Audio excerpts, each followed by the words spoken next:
In 1961, a man sat in a small room in front of a machine with switches labeled slight shock up to danger severe shock.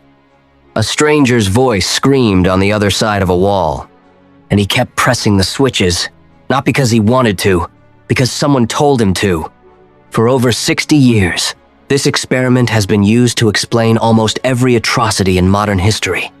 The Holocaust, war crimes, corporate fraud, ordinary people doing horrifying things because someone in authority told them to.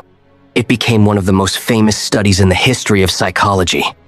But there's something almost nobody tells you about how it actually played out, and it changes what the experiment really proves. Here's how the story is usually told. In 1961, a psychologist at Yale named Stanley Milgram wanted to understand obedience. He'd grown up Jewish during the era of the Holocaust, and one question haunted him. How did ordinary Germans participate in mass atrocity? Were they simply following orders, or was something darker going on? So he built a study to find out, not about Nazis, but about anyone. Here's the setup. A volunteer walks into a lab at Yale. They're told they're taking part in a study on memory and learning. They meet another volunteer, actually an actor who will be the learner. The real volunteer becomes the teacher. The teacher sits in front of a shock generator with 30 switches starting at 15 volts, labeled slight shock, all the way up to 450 volts, labeled simply XXX. Every time the learner gets a word wrong, the teacher is instructed to increase the shock. The learner, hidden behind a wall, is actually never shocked at all. But the teacher doesn't know that. As the voltage rises, the learner begins to protest, then to yell, then to scream that his heart is acting up. Then, at a certain point, he goes completely silent. If the teacher hesitates, a man in a gray lab coat standing in the room says one of 4 scripted phrases. Please continue. The experiment requires that you continue. It is absolutely essential that you continue. You have no other choice. You must go on.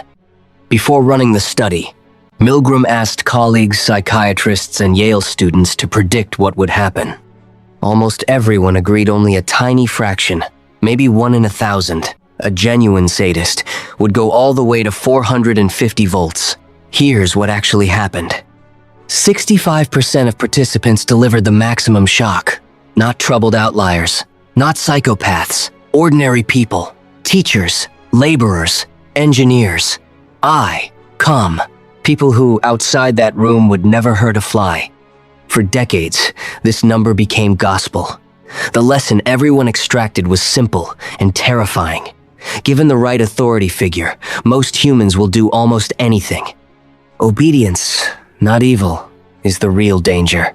It got taught in psychology courses, cited in courtrooms, referenced in Holocaust studies. It became one word, obedience, the way the marshmallow test became one word, willpower. Except when researchers looked closer at what actually happened inside that lab, the story got far more complicated and far more human. In 2012, psychologist Gina Perry did something almost nobody had done before. She went back to Milgram's original archive tapes and notes at Yale, actual recordings of the sessions, not just the published summary. What she found didn't match the clean narrative at all. The participants weren't calm, obedient robots following orders. They were in visible distress. Sweating, stuttering, laughing nervously, begging the experimenter to stop, arguing, some even standing up and confronting the man in the coat directly. One participant had what looked like a seizure. Milgram's own notes described people biting their nails, digging their fingers into their own flesh, on the verge of physical collapse. This was not calm compliance. This was people being torn apart. And here's the detail almost never mentioned. When participants pushed back hard enough, refused clearly enough, the experimenter had no actual power to make them continue. Nobody was arrested. Nobody was fined. Nobody lost their job. The only real force in the room was 4 spoken sentences, and roughly 35% of people, more than a third, said no and meant it, despite a man in a lab coat insisting they had no choice. Perry also found something else buried in Milgram's own records. Many participants didn't actually believe the learner was in real danger. Some later said they suspected it was staged. Some said the experimenter's calm, authoritative tone convinced them nothing truly harmful could be happening at a place like Yale. If people didn't fully believe the danger was real, obedience wasn't the only thing being measured. Trust in the institution was too. There's a detail buried even deeper that almost never makes it into the popular retelling. Milgram didn't run just one version of this experiment. He ran nearly 20 variations, quietly changing one variable at a time to isolate what was actually driving the behavior, and the differences were staggering. When the experimenter left the room and gave instructions by phone instead of standing there in person, obedience collapsed from 65% down to about 20%. Some participants even claimed they were continuing to comply while secretly administering lower shocks than instructed.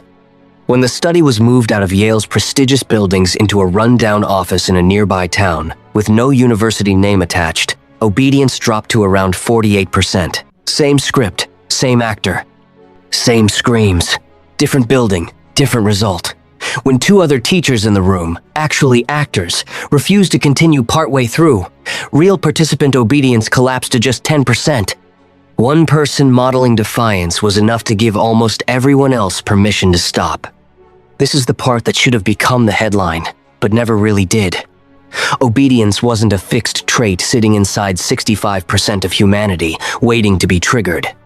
It was a number that moved wildly depending on the architecture around it. Proximity to authority. Institutional prestige. The presence or absence of a single visible dissenter. Change any one of those, and the entire outcome flipped.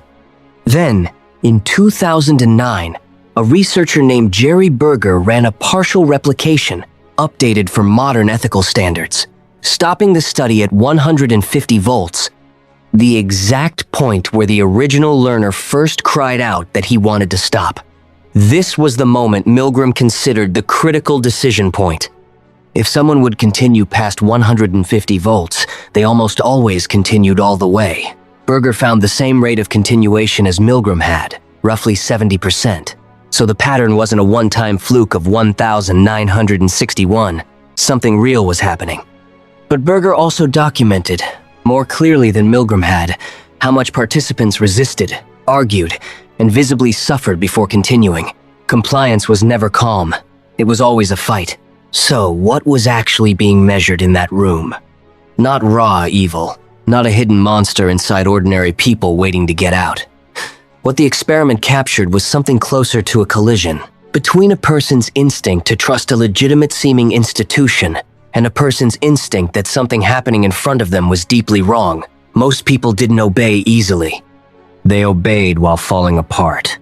And a full third refused outright, even when explicitly told they had no other choice, from a man standing 3 feet away in an official-looking room at Yale University. This reframes the entire lesson. The takeaway was never simply, people are secretly capable of anything if ordered to.